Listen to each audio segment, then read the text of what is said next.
Ces grappes de raisin blanc sont vendangées avec la plus grande attention. Avec les rosés et les vins pétillants, ils dopent la consommation au détriment des vins rouges, une tendance qui se confirme depuis une dizaine d'années. On partage des moments avec des amis et donc là on consomme ces vins plus facilement, au milieu d'après-midi également, le week-end. Voilà, il y a vraiment un changement d'habitude alimentaire qui fait aussi un changement d'habitude de consommation de boissons par la même occasion. Face à cet engouement, Laurent et Quentin Ménestreau ont décidé de consacrer la moitié de leur vignoble au crément de Loire, Saumur blanc et rosé. Des vins plébiscités surtout par les jeunes générations. Une histoire de goût, une histoire de couleurs, avoir des couleurs qui donnent envie, qui soient vraiment roses pour les rosés et jaunes pour les blancs.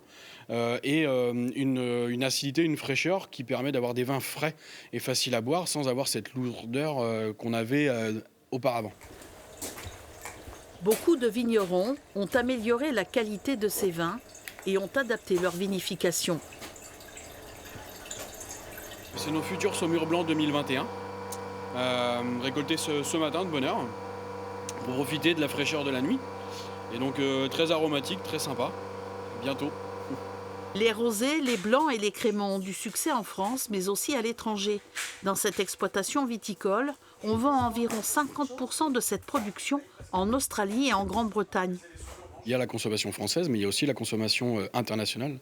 Et ceux-là sont très intéressants puisqu'ils emmènent des gros volumes. Parmi les autres plus gros consommateurs, on trouve aussi les États-Unis et la Belgique. Ces vins davantage consommés l'été sont désormais présents toute l'année sur les tables.